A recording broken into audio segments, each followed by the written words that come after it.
Eres un monarca en la corte española del siglo XVI. Tienes que vestirte para un evento importante. Cada detalle de tu atuendo debe reflejar poder, prestigio y autoridad. Eres un monarca, un hombre, así que tienes que preguntarte, ¿qué significa vestirse como un hombre? ¿qué vestirías? Desde luego, algo femenino no se te pasaría por la cabeza. A ti no, a mí sí, pero a ti seguro que no. En esa época, lo que entendemos como feminización era un símbolo de poder y autoridad. No solo se trataba de vanidad. La feminización estaba vinculada al poder y al estatus. Lo que hoy consideramos feminización no tenía la misma connotación en el pasado. Alejada de lo que hoy consideramos masculinidad, los hombres de la corte española buscaban una estética refinada, que en su tiempo era un símbolo de distinción social. Lo que hoy consideramos femenino, en aquella época todavía no se consideraba femenino. Y esto vamos a verlo ahora en profundidad. Cuando pensamos en moda, todos pensamos en París, ¿verdad? Pues no siempre fue así. Hubo un día en el que España fue la cuna de la moda. Muchas de las tendencias que se asocian con Francia nacieron en la corte española. Y hoy vamos a sacarle el polvo a esas joyas olvidadas. Bajo el reinado de Carlos I y posteriormente de su hijo Felipe II, España dominaba un imperio global. Fue el primer imperio verdaderamente global y uno de los más poderosos en esa época. Este poder no se reflejaba solo en las tierras que poseían, sino también en la moda. Nuevas rutas comerciales trajeron nuevos productos, como el palo de Campeche, un tinte negro que se convirtió en un símbolo exclusivo de la élite. Carlos I empezó esta tendencia, pero Felipe II fue quien realmente hizo que el negro fuese más que un color, convirtiéndolo en un símbolo de poder. Un ejemplo de esto lo menciona un político veneciano refiriéndose a la corte de Felipe II en una carta, que dice: la sobriedad del negro no oculta la extravagancia, sino que la enfatiza, pues el costo de estas telas es inalcanzable incluso para muchos de los más ricos. No era solo una cuestión de moda. El mismo color que antes simbolizaba tristeza y muerte definió la grandeza y el poder del imperio español. Este cambio lo enfatizó la Iglesia, que en vez de ver el negro como un luto, lo veo como una señal de devoción y poder. En la actualidad el negro sigue siendo sinónimo de elegancia, pero en el siglo XVI era mucho más. Era una declaración de fe, poder y exclusividad. Por ejemplo, aquí Carlos I, representado por Tiziano en 1500, con los populares de la década, calzones de pierna, que no solo moldeaban la silueta masculina, sino que también la resaltaban, digamos, los atributos más nobles. Curioso, ¿verdad? Es como un corset que enfatiza la cintura. Me gusta. Si lo piensas bien, no es tan extraño. Estas prendas eran una declaración de poder y autoridad, una manera de enfatizar la musculatura, la cintura y, por supuesto, proyectar virilidad. De cierta forma no es algo que la moda ha hecho siempre, resaltar lo que queremos que se note. Personalmente yo creo que esta tendencia podría volver a la alta costura, a los desfiles. No me molestaría. A mí me gusta. Ya lo he dicho. A mí me gusta. En aquella época, el pudor marcaba un contraste curioso. Las mujeres ocultaban sus formas bajo rígidos cartones de pecho, y los hombres exageraban sus partes con estas prendas que destacaban su figura. Es increíble ver cómo cambian las tendencias. Hoy el enfoque es al contrario, fíjate. En Hollywood de los 60, los sujetadores con forma de pico estaban de moda, resaltando el pecho femenino. Es poéticamente irónico. Bueno, no sé qué significa poéticamente irónico, pero lo es. Lo que hoy nos podría parecer vulgar, ir marcando todo el paquete, en aquella época era considerado digno de reyes que eran admirados por su sobriedad y prudencia. ¿Crees que los hombres de la actualidad tenemos que aprender algo de este estilo? Yo sí, yo lo creo. Aquí está lo interesante. Lo que hoy podríamos llamar feminización de la moda era visto como una declaración de poder. En la corte española, la delicadeza en los trajes reflejaba el control absoluto. Un hombre que dominaba su cuerpo, su mente y su vestimenta era, sin duda, el que tenía el poder. ¿Crees que la moda masculina sigue reflejando este tipo de poder? Yo creo que no. Las mujeres en la actualidad tienen lo divertido de la moda. Los hombres, los mismos trajes aburridos, que son los de siempre. Mientras que los animales actúan impulsivamente, sin orden ni cuidado, el hombre noble de la antigua España mostraba dominio sobre sus instintos. Su ropa, ajustada y meticulosamente diseñada, junto con sus comportamientos, era un reflejo de esta feminidad de la que estamos hablando. Ser estilizado, mostrar elegancia y cuidado en la apariencia era esencial para destacar en el orden jerárquico de la época. La delicadeza y la armonía no eran una característica despectiva, sino una prueba de sofisticación y civilización. Hoy en día te hacen bullying si eres un hombre y eres femenino y te pintas los labios o algo así. La nobleza no solo se medía por el poder, que también, sino también por la capacidad de elevarse por encima de lo primitivo. Esto obviamente no significa que los hombres de la corte renunciaran a su virilidad y a proyectar fuerza. Al contrario, La masculinidad de esta época era una mezcla de virilidad, elegancia y gracia. Un ejemplo perfecto de esta tendencia lo vemos en el retrato del hermano de Felipe II. Su vestimenta, rica en detalles, y su pose delicada proyectan tanto poder como refinamiento. Sorprendente para un líder militar, ¿verdad? Pues es lo que era. Este hombre era un líder militar. ¿Y qué hombre a mí me atrae? Veo su outfit en las pasarelas, la verdad.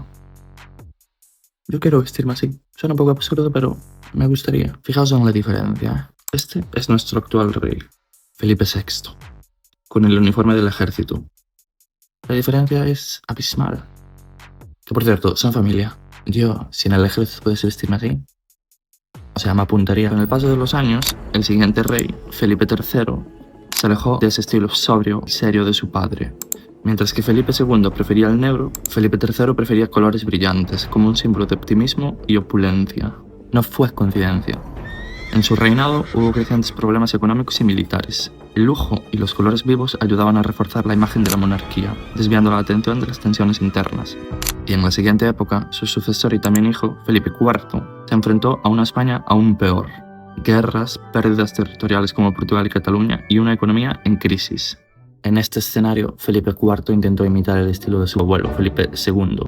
Ya hemos hablado de él, así que no te hagas el sorprendido. Felipe IV quería proyectar esa imagen de autoridad que tenía su abuelo. Su abuelo había gobernado un imperio y ahora él estaba en declive. Y al igual que Felipe II, trajo de vuelta el color negro, que ya se había asociado al control y al poder, para transmitir esa imagen de fuerza que necesitaban los ciudadanos.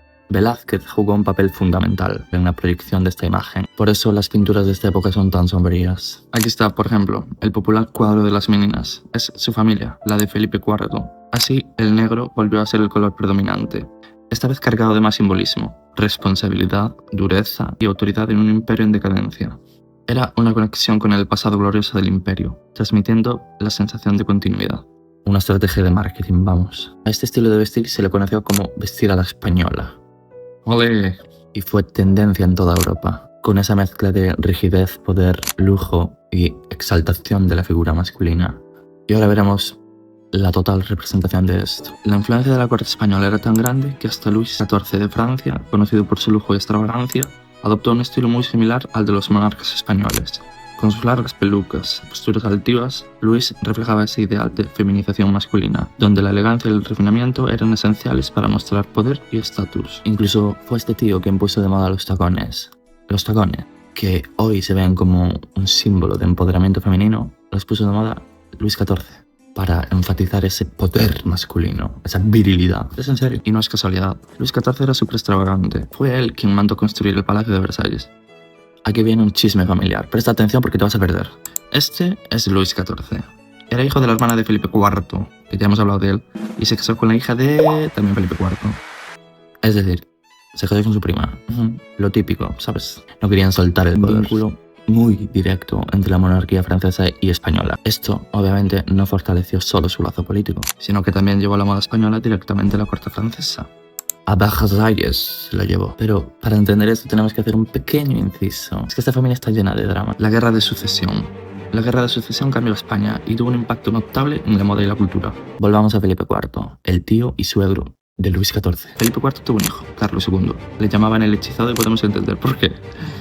No seas cruel. No lo llamaban así por su apariencia, sino por las múltiples dificultades que padeció en su vida. De hecho, lo describían así. Era un pobre hombre, sin fuerzas, sin entendimiento y cuya salud era tan mala que su vida era un milagro, ya que su cuerpo era incapaz de sostener un alma. Ay, pobre. Bueno, el hechizado murió sin descendencia y eso desató una guerra por el trono. Por un lado estaban los que apoyaban el ascenso de Felipe V, nieto de Luis XIV. Por otro, quienes se oponían a que la corona española cayera en manos francesas. La razón era simple. Si el reino de Francia y el reino de España se unían, tendrían el poder casi absoluto sobre Europa, lo que desató el temor ante un poder excesivo en manos de una sola familia. Este conflicto terminó con Felipe V como rey de España. Esto perjudicó gravemente a España, ya que el trato no lo favoreció para nada. Perdió múltiples ciudades, rutas. Vamos, fin del imperio. Yo todavía no me he recuperado psicológicamente, te lo juro. Es que es una pérdida muy grande. Hay que entender que Felipe V nunca sería rey si Carlos II no hubiese muerto sin descendencia. Por lo que le dio igual perder el imperio con tal de ser rey. Eso se llama egoísmo. Como todo, este cambio en la dinastía también trajo consigo un cambio en la moda de la corte española. La influencia francesa se hizo más fuerte y con ella un mayor énfasis en la elegancia visual, aunque no me parece muy elegante. La moda francesa y se nota porque estás viendo a Felipe V, que pintas nos llevaba. ¿Cómo se le notan las influencias francesas que a su vez tenían las influencias españolas? ¿Crees que la moda masculina está perdiendo poder o todavía transmite eso? ¿Qué piensas? Dímelo en los comentarios. Yo creo que esa feminidad de nombre se ha perdido. Luis XIV se ponía tacones y era admirado por ser rey, y de hecho los puso de moda. Yo me pongo tacones y me escupen. Citando a Lope de Vega, una figura central en la literatura española, porque soy culto. Toda es vana arquitectura, porque dijo un sabio un día que a los sastres se debía la mitad de la hermosura. En la España imperial de los siglos XVI y XVII, esa hermosura no era solo para mujeres. La masculinidad en la corte española no era lo que consideramos hoy femenino ni masculino. O sea, la feminidad actual antes era un símbolo de poder y masculinidad. Un poder sutil que no solo se veía, sino que se sentía en su presencia, en sus refinamientos. La feminización de la moda no debilitaba al hombre, sino que lo elevaba, convirtiéndolo en un símbolo de poder y control, reflejando no solo su virilidad, sino también la majestuosidad de un imperio que sabía que el verdadero poder también se viste. Si te ha gustado este video, dame un like y suscríbete, lo agradecería muchísimo. Si a alguien le apetece que profundice en algo de lo que he dicho, que me lo diga. Adeus.